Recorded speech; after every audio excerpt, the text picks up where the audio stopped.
Hello everyone. Today I will tell you a true story.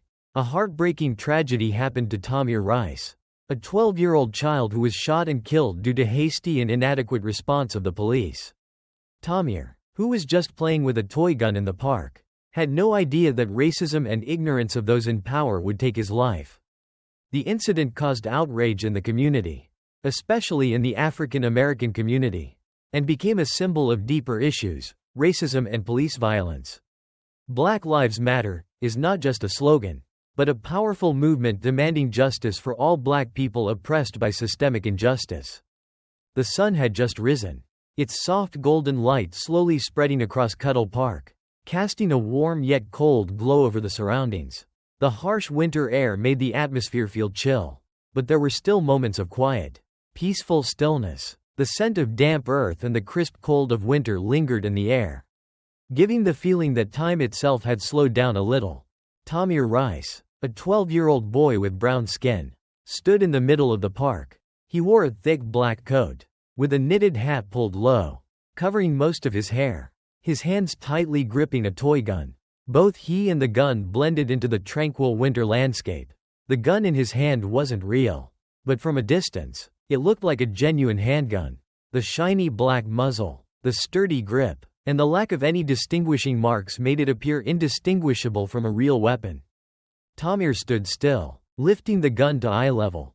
He aimed it at a nearby tree, smiling as he imagined the scene in the game he was playing in his mind. He was a hero, a small warrior facing off against enemies in a world of dreams. Everything around him seemed to be enveloped in a soft mist, and Tamir was lost in his own moment. He wasn't a troublemaker, nor was he someone who sought attention. Tamir simply wanted to enjoy peaceful moments, the quiet after-school time, relishing the fresh winter air, and happily playing with the toy he had just received. He never imagined that this toy gun, which he was simply holding to have fun, could lead to such a tragic outcome. He had no idea that, in just a few minutes, everything would change forever, not because of his actions, but because of a misunderstanding, haste, and decisiveness that he had no chance to counter. Each second, each passing minute, no one knew that an innocent life was about to face death. All because of a lack of information and understanding. Tamir looked up, feeling a cold breeze brush against his face. He took a deep breath, still holding the toy gun, his heart filled with dreams. But what no one knew was that out there, eyes were watching, and a call had already been made. As Tamir Rice immersed himself in his imaginary world, not far away, a middle-aged man was walking along the park's trail. His arm was draped over his thick coat, holding a small bag. He paused when he saw Tamir, not because of the innocence of the boy, but because of the gun Tamir was holding. The man stared at the gun, his eyes narrowing with suspicion. Unlike Tamir, he couldn't see the game the boy was playing. All he saw was a child holding a gun that could be real. The images of violence and danger he had seen on news reports about shootings and crime made it impossible for him to ignore his fear. His heart raced. A part of him wanted to brush it off, to think it was just a mischievous child playing with a toy. But another part of him felt uneasy. He knew that in a world fraught with dangers, no sign of violence, no matter how small, could be overlooked. He turned away, took a deep breath, and decided to call 911. 911, how can I assist you? The cold, impersonal voice on the other end of the line echoed. There's a kid, about 12 years old, playing with a gun in Cuddle Park, the man said, his voice trembling slightly. He seems to be playing a game, but the gun looks very real. I can't be sure, but I think you should check it out. The voice on the other end began to take down the details. Though it was unclear whether the dispatcher fully grasped the significance of what the man had just said. Are you sure it's a real gun? The voice asked, trying to gather more information. I'm not sure. I think it's a toy. But I don't know. It looks like a real gun. The man hurriedly replied, still unable to calm himself. I don't want to cause alarm, but I think it's better if you check it out. The dispatcher nodded, though she couldn't see him. Understanding that this situation could be dangerous, she quickly typed the details into her system. All right, we've dispatched a police unit. Thank you for calling. The call ended within seconds. The man stood there, a wave of anxiety sweeping over him. He looked back at the park, where Tamir was still playing, unaware that everything was about to take a tragic turn. He couldn't turn back now. But inside, he felt a profound sense of helplessness. Everything had just spiraled out of his control. Police officers Timothy Lohman and Frank Garmbach were sitting in the patrol car, their eyes fixed on the electronic screen displaying brief information about the incident just reported over the radio. An emergency call had come in from Cuddle Park, reporting that a young boy was playing with a gun that might be real. Both officers knew they were about to face a serious situation, but neither of them could foresee the horrors that were about to unfold. "What are we up against?" Frank Garmbach, the officer in the passenger seat, asked, his serious eyes never leaving the road ahead. Lohman, the driver, replied in a voice trying to stay calm. "We'll need to get closer and check. If it's a real gun, we'll have to act fast." His words reflected the tension and decisiveness required in their line of work. But deep inside, he felt an unspoken unease. They had received information about a gun threat, but there were no further details about the actual situation. The patrol car sped through deserted streets, passing old houses and leafless trees. As they got closer to Cuddle Park, the atmosphere grew more tense. The usual city noises seemed to fade away, leaving only the sound of the engine and the heavy breathing of the officers. Neither of them knew they were heading into a situation far more dangerous than anyone could have imagined, and that they would have mere seconds to decide the fate of a child. The patrol car finally came to a stop in front of Cuddle Park. Lohman didn't slow down. There was no time to think or analyze. They didn't know whether the boy's gun was real, but a wrong decision could end everything quickly and tragically. They had been trained to respond quickly to threatening situations, and this time was no different. When the car stopped, Tamir Rice stood there, just a few meters away. The toy gun in his hand remained unchanged. Lohman blinked, and in that instant, he jumped out of the car, pulling his own gun out hurriedly, aiming directly at Tamir. Garmbach remained in the car, observing, unable to intervene or give any commands. "Put the gun down," Lohman shouted loudly, but his voice was drowned out by the cold wind and the sound of the car's engine. It was a warning, but not a clear command or one with enough time to be followed. Tamir just stood there, unaware of the imminent threat approaching. The boy was still just a child, holding a toy gun, his innocent gaze unable to comprehend the danger closing in. Bang! Everything happened faster than the officers could process. Officer Lohman, in his haste, didn't wait for any reaction or change from Tamir.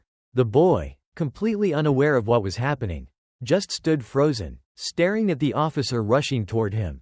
No warning, no explanation. A gunshot rang out, as if time had stopped in that moment. Everyone in the park seemed to go silent. Tamir Rice collapsed to the ground, the toy gun falling from his hand. A stream of fresh blood began to spread from the wound in his stomach, staining the white snow red.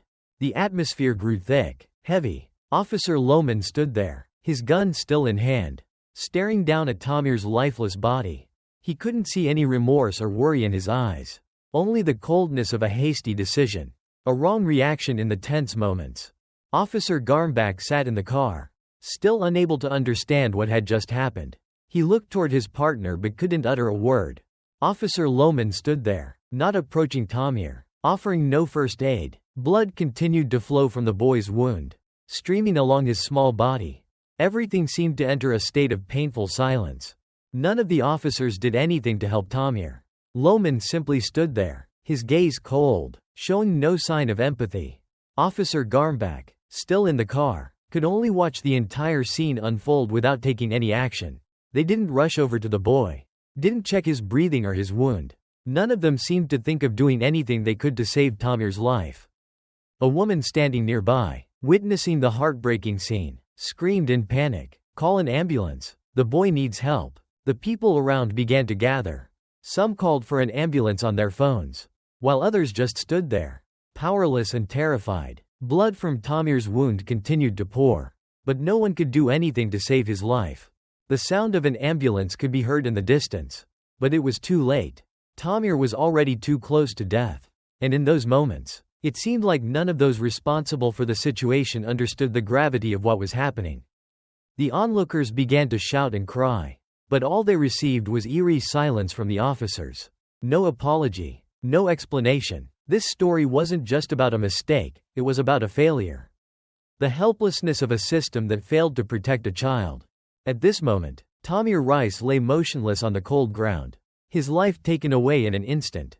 After Tamir Rice's death, a powerful wave of outrage swept across not only his family but the entire community. The incident quickly became a national issue, drawing attention from the media and human rights organizations. The public, especially the black community, was overwhelmed with anger and sorrow. They could not accept the truth that an innocent child had lost his life because of the police's lack of understanding and hasty response. The officers Lohman and Garmbach were not charged after the incident, a decision that deeply enraged the community. The grand jury, after reviewing all the evidence and testimonies, decided not to indict the officers. They argued that the officers acted in an emergency situation and, within a matter of seconds, could not distinguish whether Tamir's gun was a toy or a real weapon. The jury declared that, in that moment, the officers acted instinctively, with no time to clearly assess the situation. The video footage, which captured the tragic scene, could not provide further insight beyond the heartbreaking image of a child being shot dead in front of onlookers. And so, despite millions of witnesses, everything ended in silence. Families and human rights organizations were devastated by the investigation's outcome. The decision revealed an indefensible lack of accountability and a sense that the justice system was not truly seeking justice for the oppressed. As soon as the results of the investigation were announced, the black community, human rights organizations, and justice advocates spoke out strongly. Protests erupted everywhere, from major cities to small towns across the United States. The slogan, "Black Lives Matter," a call for justice for black people who face racial discrimination and injustice, rang loudly during the marches. The community could not remain silent about what happened to Tamir. A 12-year-old, innocent child, had been killed due to the thoughtlessness and failures within the police system. Activists, ordinary citizens, and families affected by police violence rose up, demanding change in how the police interacted with the black community and other marginalized groups. "We can't take it anymore," was the cry of thousands of protesters. From Washington, D.C. to Ferguson, from New York to Los Angeles, the marches had one goal: justice for Tamir Rice, and justice for all victims of racial discrimination and police violence. However, this outrage didn't stop with protests. It grew into a powerful movement demanding a complete overhaul of how the police operate in the United States. Movements like Black Lives Matter became stronger, with millions of people around the world joining campaigns calling for justice. The case of Tamir Rice not only sparked outrage within the community but also became a powerful symbol of deeper issues in American society: racism and police violence against the black community. Tamir, a 12-year-old boy, was not just a victim of a police misjudgment, but a victim of a long-standing societal system where people of color, particularly children, are treated unjustly and dangerously simply because of their skin color. Tamir was not the only case, and this incident was just one of thousands that the African American community has faced over many decades. Such events highlight the painful reality that, for many black people, especially the youth, their lives can be threatened by racial discrimination and the indifference of those in power. Tamir's story forced millions, not only in the US but around the world, to face an uncomfortable truth: that the current legal and police systems cannot protect everyone equally. After the case, there was a wave of calls for police and legal reforms. The community demanded clearer and stricter policies on how police should interact with the public, especially with minority groups. Black Lives Matter became more than just a slogan, it became a movement pushing for justice. Not only for Tamir but for all black individuals who have been and continue to be mistreated by the police and legal system. Tamir Rice's case did not just end as a tragic story, it became a call to society for change. It exposed the reality that it wasn't just a flaw in one specific incident, but a part of a larger system where black children and black citizens are frequently treated with suspicion and violence. While those in power are allowed to act without accountability, Tamir Rice was not a criminal. He was a child, like any other child, with dreams, hopes, and a desire to live a normal, happy life. He was a child playing with a toy gun in a park, unaware that a wrong decision by a police officer would take his life. Tamir's death was a tragic moment that no one can forget, but it didn't only affect his family. It woke up a society that had been trying to avoid the truth about racism and injustice. The protests, the calls for justice, and the demands for change were not just immediate reactions but reflections of the anger and frustration that had built up within the African American community over many generations. The movement that arose from Tamir's death has become a larger fight for equality, justice, and systemic change.